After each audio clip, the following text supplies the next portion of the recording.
ఢిల్లీ కొత్త సీఎం ఎంపికపై ఉత్కంఠ కొనసాగుతోంది. ముఖ్యమంత్రి రేసులో రేఖా గుప్తా పేరు ప్రముఖంగా వినిపిస్తోంది. దేశంలోని బీజేపీ పాలిత రాష్ట్రాల్లో ఒక్కరు కూడా మహిళా సీఎం లేరు. దీంతో ఢిల్లీ సీఎంగా రేఖా గుప్తాను నియమించే ఆలోచనలో బీజేపీ అధిష్టానం ఉన్నట్లు తెలుస్తోంది. అలాగే కేజ్రీవాల్ పై గెలిచిన పర్వేష్ వర్మ పేరు కూడా సీఎం రేసులో ఉన్నారు. విజయేందర్ గుప్తా, సతీష్ ఉపాధ్యాయ్, ఆశీష్ సూద్, పవన్ శర్మ, అజయ్ మహావార్ కూడా సీఎం పదవి ఆశిస్తున్నారు. రేపు ఢిల్లీ బీజేపీ శాసనసభాపక్షం సమావేశం జరగనుంది. ఈ సమావేశంలో బీజేఎల్పీ నేతను ఎన్నుకోనున్నారు. ఇప్పటికే సీఎం ప్రమాణ స్వీకారం కోసం కోఆర్డినేటర్లను వినోద్ తావ్డే, తరుణ్ చుగ్లను నియమించింది బీజేపీ.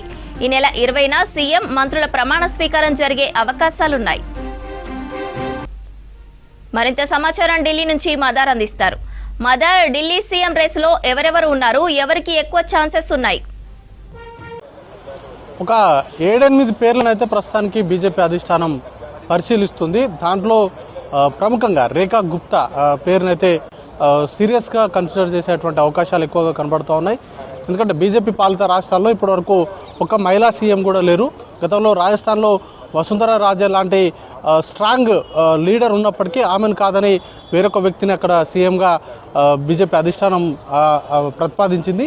ఇప్పుడు కూడా ఢిల్లీకి సంబంధించి సీఎం కంటెండర్ల లిస్టులో ఒక మహిళా సీఎంను చేస్తే ఏ విధంగా ఉంటుందనే అంశంపైన కూడా బీజేపీ అధిష్టానం సీరియస్గా ఆలోచిస్తున్నట్టుగా తెలుస్తోంది. ఇంకా రేఖా గుప్తాతో పాటు న్యూఢిల్లీ నియోజకవర్గం నుంచి గెలుపొందినటువంటి పర్వేష్ వర్మ, విజేందర్ గుప్తా, వారితో పాటు సతీష్ ఉపాధ్యాయ, ఆశీష్ సూద్, పవన్ శర్మ, అజయ్ మహావార్, ఇట్లా ఒక 7-8 పేర్లను అయితే చాలా సీరియస్గా కన్సిడర్ చేస్తున్నారు. దాంట్లో ఎవరిని సీఎంగా చేయబోతున్నారనే దానిపైన రేపు క్లారిటీ అనేది కూడా రాబోతూ ఉంది. రేపు బీజేపీ ఎల్పీ సమావేశం ఉంటుంది. రేపు మధ్యాహ్నం 3 గంటల తర్వాత ఈ సమావేశం జరిగేటువంటి అవకాశం ఉంది. ఆ సమావేశంలోనే సీఎం ఫేస్ని అఫీషియల్గా అనౌన్స్ అనేది కూడా చేస్తారు. ఈ సమావేశంలో బీజేపీ కొత్తగా గెలిచినటువంటి 48 మంది ఎమ్మెల్యేలతో పాటు బీజేపీకి సంబంధించిన ఎంపీలు, అలాగే కేంద్ర బీజేపీ అధిష్టానం నుంచి వచ్చేటువంటి 2 దూతలతో సమక్షంలో ఈ బీజేపీ ఎల్పీ సమావేశం ఉంటుంది. ఆ సమావేశంలోనే సీఎం ఫేస్కి సంబంధించినటువంటి అంశం పైన ఒక క్లారిటీ అనేది కూడా ఇవ్వడంతో పాటు ఎమ్మెల్యేల అభిప్రాయాలు అనేది కూడా తీసుకుంటారు. ఆ మీటింగ్ తర్వాత లెఫ్టినెంట్ గవర్నర్ను కలిసి ప్రభుత్వ ఏర్పాటుకు సంబంధించి ఎవరు ఎల్పీ నేతగా ఎన్నుకున్నారో దానిపైన ఎల్జీకి ఒక సమాచారం అనేది కూడా ఇస్తారు. ఇప్పటికే 20వ తారీఖున రామ్లీలా మైదానం వేదికగా ప్రమాణ స్వీకారం చేసేందుకు అవసరమైనటువంటి ఏర్పాట్లు కూడా చేస్తున్నారు. ఉదయం 11 గంటల నుంచి 11:30 మధ్యలో ప్రమాణ స్వీకారం జరిగేటువంటి అవకాశం ఉన్నట్టుగా తెలుస్తోంది. ఇప్పటికే 2 కోఆర్డినేటర్లను కూడా బీజేపీ అధిష్టానం నియమించింది. వినోద్ తావ్డే, తరుణ్ చుగ్లు వీటికి సంబంధించిన ప్రమాణ స్వీకార కార్యక్రమానికి సంబంధించిన ఏర్పాట్లు అనేది కూడా వీళ్ళు దగ్గరుండి చూసుకుంటున్నారు.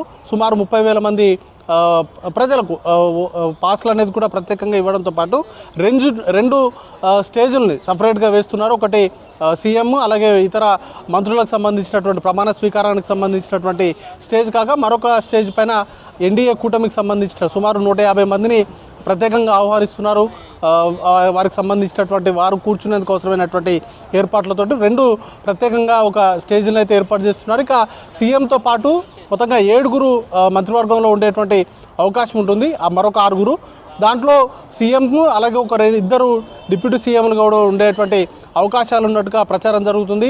ఒకవేళ మహిళను కనుక సీఎం చేసినట్లయితే 2 డిప్యూటీ సీఎంలలో ఎలా ఉండబోతుందనే దానిపైన కూడా రకరకాల ఈక్వేషన్స్, క్యాస్ట్ ఈక్వేషన్స్ కావచ్చు, అలాగే ఉన్నటువంటి అన్ని సమీకరణాలను కూడా బీజేపీ అధిష్టానం పరిశీలిస్తుంది. రేపు మధ్యాహ్నం తర్వాత సీఎం ఎవరనే దానిపైన ఒక క్లారిటీ అయితే వచ్చేటువంటి అవకాశం ఉంది. ప్రస్తుతానికైతే రేఖా గుప్తా, పర్వేష్ వర్మ ఇద్దరిట్లలో ఒకరిని సీఎం చేసేటువంటి అవకాశాలు అయితే ఎక్కువగా ఉన్నాయి. శ్రవంతి.